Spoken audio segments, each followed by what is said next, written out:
ನಮಸ್ಕಾರ ಸ್ನೇಹಿತರೆ, ಎಲ್ಲರಿಗೂ ಸ್ವಾಗತ. ಸ್ನೇಹಿತರೆ, ನಾನು ನಿಮ್ಮ ಸಂದೀಪ್ ಗೌಡ. ಸ್ನೇಹಿತರೆ, 2025 ಡಿಸೆಂಬರಲ್ಲಿ ನಾವು ಇಂಥ ವ್ರತಗಳನ್ನು ಪೂಜೆ ಮಾಡಿದರೆ ಅಥವಾ ನಾವು ಇಂಥ ವ್ರತಗಳನ್ನು ಉಪವಾಸಗಳನ್ನು ನಾವು ಮಾಡಿದರೆ ನಮ್ಮ 2026ಕ್ಕೆ ತುಂಬಾ ಶುಭವಾಗಲಿದೆ ವೀಕ್ಷಕರೇ. ತುಂಬ ಜನಗಳು ಈ ವ್ರತಗಳನ್ನಂತೂ ಮಾಡ್ದಲೇ ಇರಲ್ಲ ವೀಕ್ಷಕರೇ. ಅದರಲ್ಲೂ ಕೂಡ ವರ್ಷದ ಕೊನೆಯ ದಿನಗಳಲ್ಲಿ ನಮಗೆ ಈ ವ್ರತಗಳ ಅಥವಾ ಪೂಜೆಗಳನ್ನೆಲ್ಲ ಮಾಡಿದರೆ 2026ಕ್ಕೆ ನೀವೇನೇನು ಅಂದ್ಕೊಂಡಿರ್ತೀರೋ ಅದೆಲ್ಲ ವಿಷಯಗಳು ನಿಮಗೆ ಎಲ್ಲ ವಿಷಯಗಳನ್ನು ನೀವು ಪೂರ್ಣ ಮಾಡೋಕ್ಕೆ ಶುಭವಾಗಲಿದೆ. ಮತ್ತು ನಿಮಗೆ ಎಲ್ಲ ಏನೇನು ನೀವು ತುಂಬ ಜನಗಳು ಪ್ಲ್ಯಾನ್ ಮಾಡ್ಕೊಂಡಿರ್ತಾರೆ, ನಾನು ಮುಂದಿನ ವರ್ಷಕ್ಕೆ ಈ ಥರ ಮಾಡಬೇಕು, ತುಂಬ ವಿಷಯಗಳಿರುತ್ತೆ, ನಾನು ಇದನ್ನು ಬಿಡಬೇಕು ಅಂಥ ವಿಷಯಗಳಿರ್ತವೆ. ಅದನ್ನು ಮಾಡಬೇಕು ಅಂದರೆ ವೀಕ್ಷಕರೇ, ನಮಗೆ ದೇವರುಗಳ ಸಾಥುಗಳು ಬೇಕಾಗುತ್ತೆ. ಹಾಗಾಗಿ ನಮ್ಮ ದೇವರುಗಳನ್ನು ಈಗ ಥರ ವ್ರತಗಳನ್ನ ಮಾಡೋದಾಗಲಿ, ವರ್ಷದ ಕೊನೆಯಲ್ಲಿ ಬರೋ ವ್ರತಗಳನ್ನು ಮಾಡೋದ್ರಿಂದ ಮುಂದಿನ ವರ್ಷಕ್ಕೆ ಕಾಲಿಡೋದಕ್ಕೆ ನಮಗೆ ಎಲ್ಲ ವಿಶೇಷಗಳಾಗಲಿ, ಎಲ್ಲ ಸುಖ ಸಂಪತ್ತು ಸಮೃದ್ಧಿ ಏನೇ ಆಗಬೇಕು ಅಂದ್ರೂ ನಮ್ಮ ದೇವತೆಗಳ ಆಗ್ರಹನೂ ಕೂಡ ಬೇಕಾಗುತ್ತೆ ವೀಕ್ಷಕರೇ. ಹಾಗಾಗಿ ಈ ಯಾವ್ಯಾವ ಶ್ರೇಷ್ಠ ದಿನಗಳಿದ್ದಾವೆ ಡಿಸೆಂಬರಲ್ಲಿ, ಆ ಶ್ರೇಷ್ಠ ದಿನಗಳಲ್ಲಿ ನಾವು ಏನೇನು ಪೂಜೆ ಮಾಡಬೇಕಾಗುತ್ತೆ, ಆ ಪೂಜೆ ಮಾಡೋದ್ರಿಂದ ನಮಗೇನೇನು ಶುಭವಾಗಲಿದೆ ಅನ್ನೋ ಪ್ರತಿಯೊಂದು ಇನ್ಫಾರ್ಮೇಷನು ನಾನು ತಿಳ್ಕೊಂಡಿರೋದನ್ನ ನನ್ನ ಚಾನಲ್ ಮುಖಾಂತರ ನಿಮಗೆ ತಿಳಿಸ್ತಾ ಇದ್ದೀನಿ ವೀಕ್ಷಕರೇ. ತುಂಬ ಜನಗಳಿಗೆ ಡೇಟ್ ಗೊತ್ತಿರಲ್ಲ, ಅದು ಏಕಾದಶಿಗಳು ಅಂತ ಗೊತ್ತಿರಲ್ಲ, ಯಾವತ್ತು ಅಂತ ಗೊತ್ತಿರಲ್ಲ. ಹಾಗಾಗಿ ಅವರು ಸ್ವಲ್ಪನೇ ಪ್ಲ್ಯಾನ್ ಮಾಡ್ಕೊಳ್ತಾರೆ. ನನ್ನ ಈ ಇನ್ಫಾರ್ಮೇಷನಿಂದ ಅವರು ಪ್ಲ್ಯಾನ್ ಮಾಡಿಕೊಂಡು ಪೂಜೆ ಮಾಡಿದರೆ ಅವರಿಗೂ ಕೂಡ ಮುಂದಿನ ವರ್ಷಗಳಿಗೆ ಒಳ್ಳೆಯದಾಗುತ್ತೆ, ಶುಭವಾಗಲಿ ಅನ್ನೋ ಇಂಟೆನ್ಷನಿಂದ ಈ ಇನ್ಫಾರ್ಮೇಷನ್ನ ಶೇರ್ ಮಾಡ್ತಾ ಇದ್ದೀನಿ ವೀಕ್ಷಕರೇ. ಆಗಲೇ ಹೇಳಿದಾಗೆ 3 ನಾನು ಏಕಾದಶಿಗಳನ್ನ ಶೇರ್ ಮಾಡ್ತಾ ಇದ್ದೀನಿ ವೀಕ್ಷಕರೇ. ಈ ದಿನಗಳಲ್ಲಿ ನೀವು ಪೂಜೆ ಮಾಡಿದರೆ, ಆ ದೇವತೆಗಳು ಉಪವಾಸ ಮಾಡಿ ಪೂಜೆ ಮಾಡಿದರೆ ನಿಮಗೆ ಎಲ್ಲ ಶುಭವಾಗಲಿದೆ. ಮುಂದಿನ ವರ್ಷಕ್ಕೆ ನೀವೇನೇನು ಅಂದ್ಕೊಂಡಿದ್ರೆ ಅದೆಲ್ಲ ಒಳ್ಳೆಯದಾಗತ್ತೆ ವೀಕ್ಷಕರೇ. ಫಸ್ಟ್ ಒಂದು ಬಂದ್ಬಿಟ್ಟು ಡಿಸೆಂಬರ್ 15 ಸಫಲ ಏಕಾದಶಿ ಅಂತ, ಅದಾದಮೇಲೆ 19 ಅಮಾವಾಸ್ಯೆ, ಲಾಸ್ಟ್ ವರ್ಷದ ಕೊನೆಯ ಅಮಾವಾಸ್ಯೆ, ಅದಾದಮೇಲೆ ಬಂದ್ಬಿಟ್ಟು 30 ವೈಕುಂಠ ಏಕಾದಶಿ ವೀಕ್ಷಕರೇ. ಇವೆಲ್ಲ 3 ತುಂಬ ವಿಶೇಷತೆ ವೀಕ್ಷಕರೇ. ನೀವು 3ರಲ್ಲಿ ಯಾವ್ದಾದ್ರು ಮಾಡಿರೋ, ನೀವು ಯಾವುದೇ ಫಾಲೋ ಮಾಡ್ಕೊಬಂದಿದ್ರೆ ಅದು ಮಾಡಿ ವೀಕ್ಷಕರೇ. ಅದರಲ್ಲೂ ತುಂಬ ಜನ ಒಂದಂತೂ ಫಾಲೋ ಮಾಡ್ತಾರೆ. ತುಂಬ ಜನಗಳು ಹೋಗೋದು ವೈಕುಂಠ ಏಕಾದಶಿಗೆ. ಅದರಲ್ಲೂ ಕೂಡ ಇನ್ನೂ 2 ಕೂಡ ಏಕಾದಶಿ ಅಷ್ಟೇ ಶ್ರೇಷ್ಠ ವೀಕ್ಷಕರೇ. ಫಸ್ಟ್ ಒಂದು ಬಂದ್ಬಿಟ್ಟು ಡಿಸೆಂಬರ್ 15 ಸಫಲ ಏಕಾದಶಿ ಅಂತ ವೀಕ್ಷಕರೇ. ಅಲ್ಲೂ ಕೂಡ ವಿಷ್ಣುನ ಪೂಜೆ ಮಾಡ್ತಾರೆ. ವಿಷ್ಣುನ ಪೂಜೆ ಮಾಡಿ ಅಥವಾ ಸಹಸ್ರನಾಮಗಳೆಲ್ಲ ಮಾಡಿ ಹೇಳಿ, ಅವತ್ತು ವಿಷ್ಣುನ ತುಂಬ ದೇವಸ್ಥಾನಗಳಿಗೆ ಹೋಗಿ ಬಂದು ಪೂಜೆ ಮಾಡಿ ಉಪವಾಸ ಮಾಡಿ ಊಟ ಮಾಡ್ತಾರೆ ವೀಕ್ಷಕರೇ. ಸಂಜೆ ದೇವಸ್ಥಾನಕ್ಕೆಲ್ಲ ಹೋಗಿ ಬಂದಮೇಲೆ ಅದಾದಮೇಲೆ ಕೂಡ ವೀಕ್ಷಕರೇ ಇದನ್ನು ಪೂಜೆ ಮಾಡಿದರೆ ನಿಮಗೆ ಸುಖ ಆಗಲಿ, ಸಂಪತ್ತಾಗಲಿ, ಸಮೃದ್ಧಿ ಆಗಲಿ, ಎಲ್ಲ ಹ್ಯಾಪಿನೆಸ್ಸು, ಸಂತೋಷ ನಿಮಗೆ ಜೀವನದಲ್ಲಿ ಲಭಿಸುತ್ತೆ ವೀಕ್ಷಕರೇ. ಹಾಗಾಗಿ ಈ ಸಫಲ ಏಕಾದಶಿನ ತುಂಬ ಜನ ವೀಕ್ಷಕರೇ ಅವತ್ತು ಉಪವಾಸ ಮಾಡಿ ಅದರ ವಿಷ್ಣುನ ಸಹಸ್ರನಾಮ ಹೇಳಿ ಪೂಜೆ ಮಾಡ್ತಾರೆ ವೀಕ್ಷಕರೇ. ಹಾಗಾಗಿ ಇದು ತುಂಬಾ ಶ್ರೇಷ್ಠ, ಇದು ಸಫಲ ಏಕಾದಶಿ. ಅದಾದಮೇಲೆ ಬರೋದೇ ಡಿಸೆಂಬರ್ 19 ಅಮಾವಾಸ್ಯೆ ವೀಕ್ಷಕರೇ. ಅಮಾವಾಸ್ಯೆ ದಿನ ಇದು ವರ್ಷದ ಕೊನೆಯ ಅಮಾವಾಸ್ಯೆ ಆಗಿರೋದ್ರಿಂದ ನೀವು ನೋಡ್ಬೋದು ತುಂಬಾ ಅಮಾವಾಸ್ಯೆಗಳು ವರ್ಷದಲ್ಲಿ ಬರ್ತವೆ.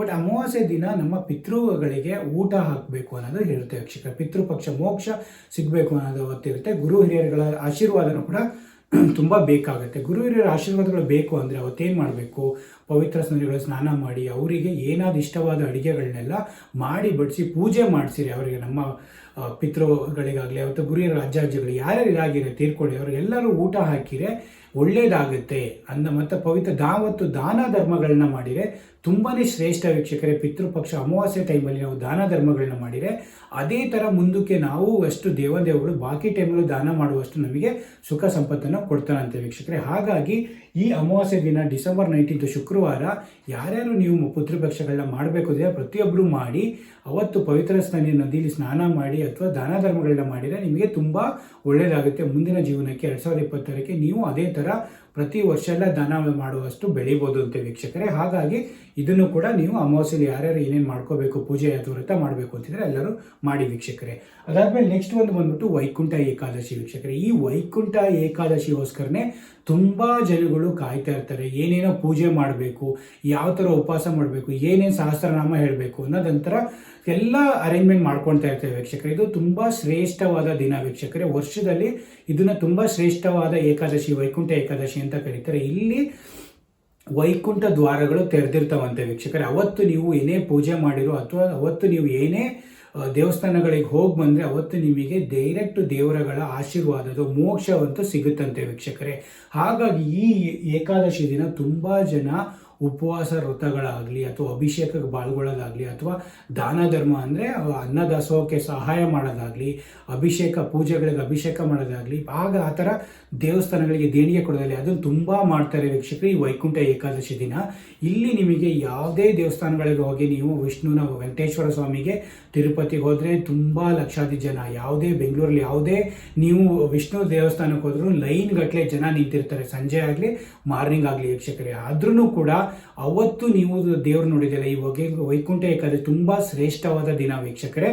ಹಾಗಾಗಿ ಆ ದಿನ ನೀವು ಏನಾದ್ರು ದೇವ್ರನ್ನ ವಿಷ್ಣುನ ಪೂಜೆ ಮಾಡೋದಾಗಲಿ ಅಥವಾ ವಿಷ್ಣುನ ಆಶೀರ್ವಾದ ದೇವ್ರನ್ನ ಆಶೀರ್ವಾದ ಪಡ್ಕೊಂಬರೋದಾಗಲಿ, ವಿಷ್ಣು ದೇವಸ್ಥಾನಕ್ಕೆ ಭೇಟಿ ನೀಡೋದಾಗಲಿ ಮಾಡಿದರೆ ಅವತ್ತು ನಿಮಗೆ ಆ ಮೋಕ್ಷದ ಆಶೀರ್ವಾದನೇ ಸಿಗುತ್ತಂತೆ ವೀಕ್ಷಕರೇ. ಅವತ್ತು ವೈಕುಂಠ ದ್ವಾರಗಳು ಎಲ್ಲ ತೆರ್ಕೊಂಡು ದೇವತೆಗಳು ಆಶೀರ್ವಾದ ಮಾಡ್ತಾ ಇರ್ತಾವಂತೆ ವೀಕ್ಷಕರೇ. ಹಾಗಾಗಿ ಅವತ್ತು ನೀವು ಉಪವಾಸ ಮಾಡಿ ಉಪವಾಸ ವ್ರತ ಮಾಡಿ ವಿಷ್ಣು ಸಹಸ್ರನಾಮಗಳನ್ನೆಲ್ಲ ಮಾಡಿ ಪೂಜೆ ಮಾಡಿ ಮನೆಯಲ್ಲಿ ಹೋಗಿ ಸಂಜೆ ದೇವ್ರನ್ನ ದರ್ಶನ ಮಾಡ್ಕೊಂಡು ಬಂದಾದಮೇಲೆ ಉಪಹಾರ ಸೇವಿಸಿರಿ ವೀಕ್ಷಕರೇ. ತುಂಬಾ ಶ್ರೇಷ್ಠ ಅಂತೆ. ನಿಮ್ಮ ಜೀವನಗಳಲ್ಲಿ ನೀವು ಇದೇ ಥರ ನೀವು ಶುಭವಾಗ್ತಾ ಇರುತ್ತೆ. ನಿಮ್ಮ ಮುಂದಿನ ಜೀವನ ಕೂಡ ನೀವೇನು ಅಂದ್ಕೊಂಡಿರ್ತೀರೋ ಅದು ಒಳ್ಳೇದಾಗ್ತಾ ಇರುತ್ತಂತೆ ವೀಕ್ಷಕರು. ಏನಕ್ಕೆ ಅಂದರೆ ದೇವತೆಗಳ ಆಶೀರ್ವಾದ ನಿಮಗೆ ಅವತ್ತು ಮೋಕ್ಷದ ಆಶೀರ್ವಾದ ಸಿಗುತ್ತಂತೆ ವೀಕ್ಷಕರೇ. ಹಾಗಾಗಿ ಇದು ಇವತ್ತಿನ ದಿನ ಅಂತೂ ಡಿಸೆಂಬರ್ 30 ಅಂತೂ ಎಲ್ಲರೂ ಆ್ಯಕ್ಚುಲಿ ಇದನ್ನಂತೂ ಫಾಲೋ ಮಾಡಿ ವೀಕ್ಷಕರೇ. ನೀವು ಏನೇ ಆಗಿರೋ ದೇವತೆ ಯಾವತ್ತೇ ಆಗಲಿ ನಾವು ಏನೇ ಕೆಲಸ ಮಾಡಿರೋ ನಮ್ಮ ಎಫರ್ಟ್ ಎಷ್ಟಿರುತ್ತೋ ದೇವತೆಗಳ ಅನುಗ್ರಹನೂ ಕೂಡ ಅಷ್ಟೇ ಇರಬೇಕಾಗುತ್ತೆ ವೀಕ್ಷಕರೇ. ಹಾಗಾಗಿ ನನ್ನ ಚಾನಲ್ ಕಡೆಯಿಂದ ಈ 3 ದಿವಸಗಳ ವಿಶೇಷ ದಿವಸಗಳು ನಮಗೆ ಡಿಸೆಂಬರ್ 2020 ಕೊನೆಯ ದಿವಸಗಳಲ್ಲಿ ಈ ಥರ ನಾವು ಪೂಜೆಯನ್ನು ಮಾಡಿದರೆ 2026ಕ್ಕೆ ಪ್ರತಿಯೊಂದು ನಾವೇನೇನು ಮಾಡಬೇಕು ಅಂದರೆ ಅದಕ್ಕೆಲ್ಲ ಶುಭವಾಗುತ್ತೆ ವೀಕ್ಷಕರೇ. ಹಾಗಾಗಿ ಇದೊಂದು ಇನ್ಫಾರ್ಮೇಷನ್ ನನ್ನ ಚಾನಲ್ ಕಡೆಯಿಂದ ಪ್ರತಿಯೊಬ್ಬರಿಗೂ 2026ಕ್ಕೆ ಎಲ್ಲರಿಗೂ ಒಳ್ಳೆಯದಾಗಲಿ ಅಂತ ನಾನು ಈ ನನ್ನ ಚಾನಲ್ ಕಡೆಯಿಂದ ಇನ್ಫಾರ್ಮೇಷನ್ನ ತಿಳಿಸ್ಕೊಡ್ತಾ ಇದ್ದೀನಿ ವೀಕ್ಷಕರೇ. ಪ್ರತಿಯೊಬ್ಬರು ಲೈಕ್ ಮಾಡಿಕೊಡಿ, ಶೇರ್ ಮಾಡಿ, ಸಬ್ಸ್ಕ್ರೈಬ್ ಮಾಡಿಕೊಡಿ. Thank you so much guys. Thank you.